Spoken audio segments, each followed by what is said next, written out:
Have you looked out your window yet? I'm telling you, everywhere it seems that the economy is slowing down. Of course, there are some spending like there's no tomorrow, but are they just using their credit cards and spending to the limit? Well, in this video, we're going to look at what's been happening with the consumer. We're going to break down the economic impacts to you and your family all here today. You came here for the truth, so let me unveil that for you. In these videos, what I like to do is analyze the problem awareness, then we explain why that is the case, and then we say, what can I do about it? Because these things right here, right now, are extremely important because we are in an environment that is, it's like a tectonic shift that's going on. And of course, we want to be on top of all this. I'll break it down right here. Let's go. You have it. Articles like this every day. Well, you'll see the US may no longer avoid a recession. That's right. You hear it. Why? One thing on top of the other, on top of the other. What's going on over there? The oil prices could go too high. The stock market may stay a little bit elevated, but oh no, if it's just one more thing, it's going to break. But what's real? What's actually happening? Instead of just looking at forecasts from economists who are changing their tune every week, it's ridiculous. I see this all over YouTube as well. Like, are you going to just flip-flop? What are you, a pancake? Come on. Chapter 11 filings by businesses soar 61% so far this year. More small businesses and consumers also turned to bankruptcy in the first 9 months of 2023. Not a good sign. Okay, this doesn't happen during good times. And you could see it for yourself. A wide array of U.S. businesses have struggled this year in the first 9 months. You could see Chapter 11 bankruptcies have soared 61%. Looking further, small business filings in that time rose 41%. In all, considering every type of bankruptcy, filings in the commercial sector rose 17%. All right, so we can see that, of course, what's going on. It's multifaceted. You're going to look in one area or, one region is going to be different than the other. The point, all I have to say is that we are in a time in which we had so much abundance in 2020. Here's the cash. We're throwing it there. PPP loans, we're printing money. We're buying the Federal Reserve indirectly buying corporate bonds of companies like Apple. It's incredible. And yet we are in this world today where they started to increase interest rates and everything fell apart. Number one, the main one being the banks. The banks are really hurting right now. I can tell you that. I have looked into this in depth and they are really front and center. Now you might say, I'm not shedding a tear for JP Morgan. Trust me, I'm not either. But what I do look at is the fact that when I go to any downtown core, I look up and there's these real tall buildings. And all of those are the banks. They're the insurance companies. They're the financial companies. So that means they're employing a lot of people, indirectly or directly, because all those floors, that's got 50 floors in it, those are all people. That might be 100, 200 people in a given floor. Each one of those floors, multiply that up, they've got to take some form of transit. They've got to eat somewhere. They've got to do things after work or during work, entertainment and just, whatever, spending money. So you put those guys out of business, or you hurt them, they start laying off people, they start getting off the real estate. They're doing things that we haven't seen since 2008. That's happening right now. We got elements of that in 2020 that was they were covered up. And that was done with the moratoriums. That was done with the PPP loans, but not without inflationary impact. And now we're feeling that big time. On top of that, we do have events that are actually deflationary. Like, for instance, with the student loans having to pay back right here at this time, people are feeling it. Oh, I got to pay that $400 a month. Okay, now I can't do this. Now I can't do that. That's deflation. The problem with this is that they like to highlight disinflation. Disinflation means, less inflation. Prices haven't gone down. Look around you. All the services, all of the things that you consume, one way, shape, or form, they're all going up. All the streaming services, they're charging people more money than ever before. Everything seems to be going up. But what can you do about that? Well, there are actions you could take right now today. Let's look into this further, though, all right? Switching jobs is no longer paying off like it used to. Very clear. Okay, there was a huge discrepancy. Job changer, job stayer, you could see it. And a lot of that is really changing. Many people say, you know what, don't work hard at your company, just keep moving, moving, moving. Well, that doesn't look very attractive to an employer saying, I noticed that you never stay at a place longer than 6 months. Well, I was getting paid more. What do you think that employer is going to do? Not really interested. If you're going to, I got to spend all that money on training you. We got to, you get in here and 6 months later you're gone. It's not good from an employer perspective to see that that potential hire has gone and all through all these companies. Sure, you can stay a year or two or whatever, that's different, but too many people are flipping too often. It's not working as much as it did before. The Great Resignation is winding down. Monthly number of people quitting their jobs in the US is seasonally adjusted, which is never accurate, but here we go. And you can see that has certainly changed from its peak that we experienced right after the whole insanity of 2020. How Americans responded to the inflation crisis. Share of respondents who adjusted their behavior in the following ways due to inflation. Number one, the number one thing on here, I spend less on non-essentials. Number two, I pay more attention to the bargains and deals. Big stuff. Big stuff. And vehicle as well. A lot of people, starting 2020, they had two vehicles in the household. They basically said, okay, right now, I got to get rid of one. We're both at home. We're both working from home. Might as well get rid of the second vehicle. And that's what they did. They were able to reduce their costs. If you look at spending on non-essentials, the restaurants, I told you about the anecdotal evidence speaking to people on the inside saying we're at like half capacity that we were before. Those are a couple examples, of course, but overwhelmingly, we do see that data showing up, not just anecdotally, but it is actually in the data itself. At the same time, bargains and deals. If you want to get deals, one of those places you can do that is through the app or website called Flip. F-L-I-P-P. Flip is a way, it's free. It searches all the flyers in your area, and you could actually type into that search if you wanted, bananas, for instance. I love my bananas.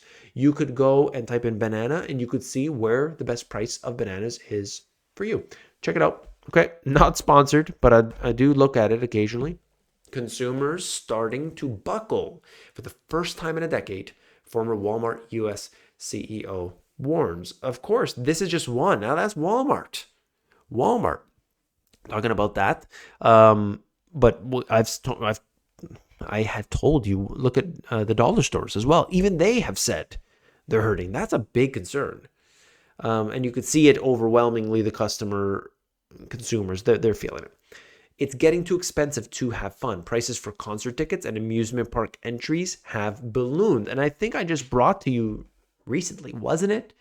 Disneyland or Disney World, whichever, I always get them confused.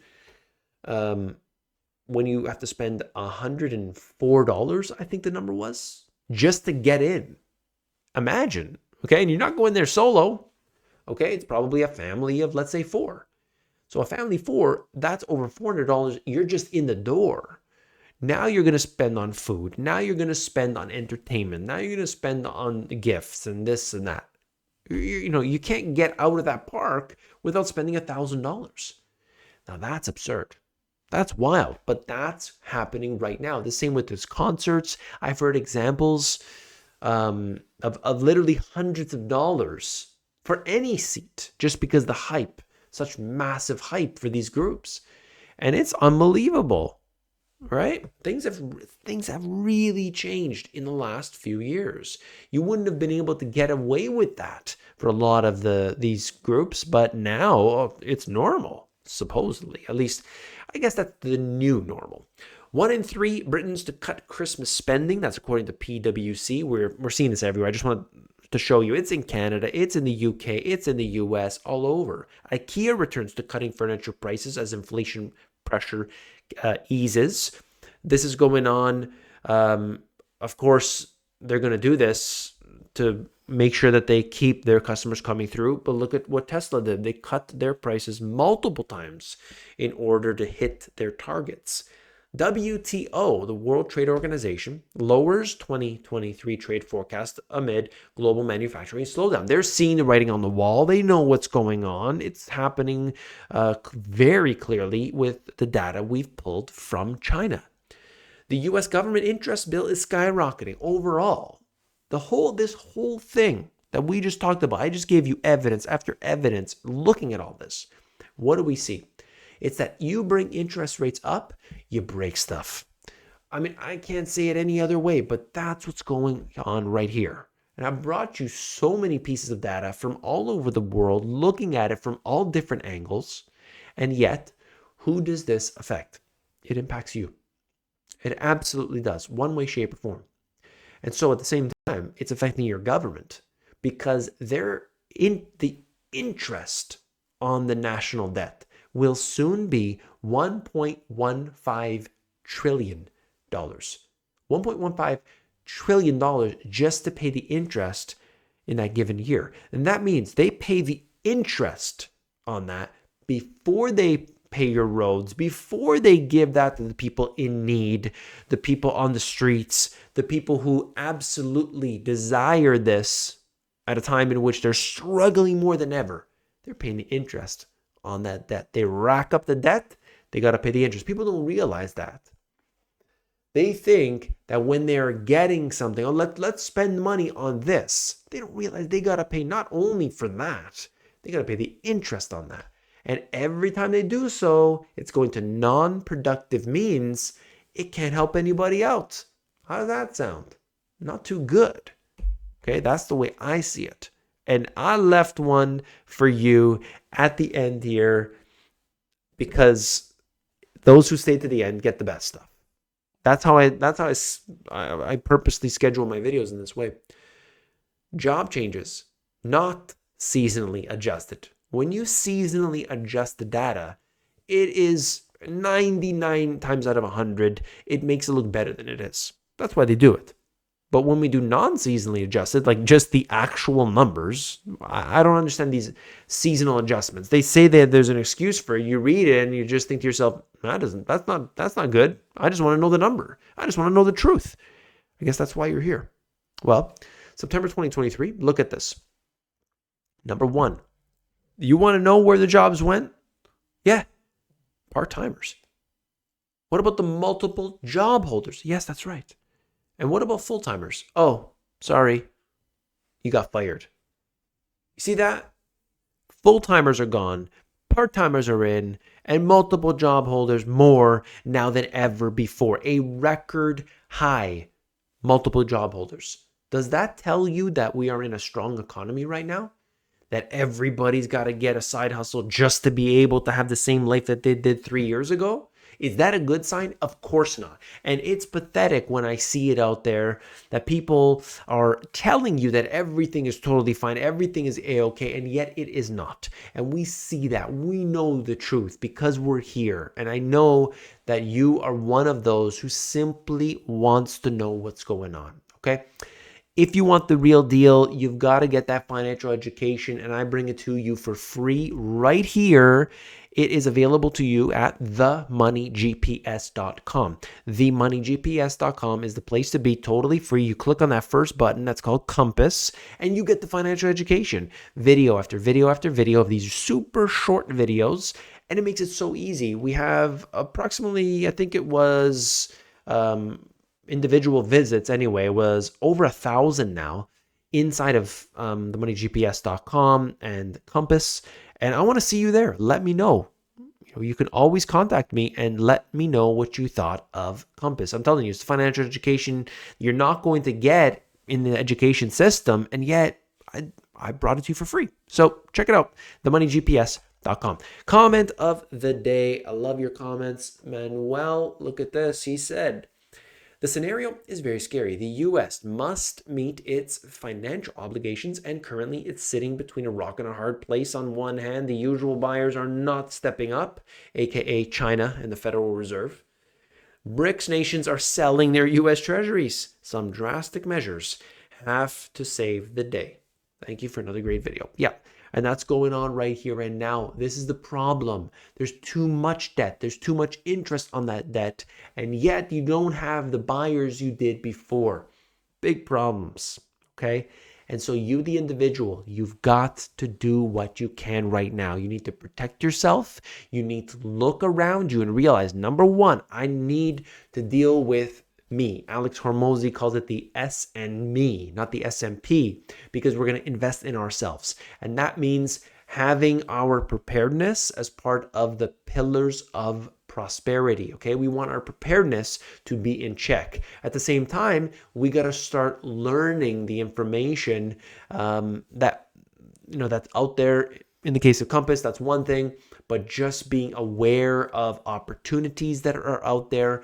And we also need to get working. And that means, yes, hopefully in some sort of passive environment where we're putting our efforts in, and then we get, even if it's a trickle, getting a little bit in.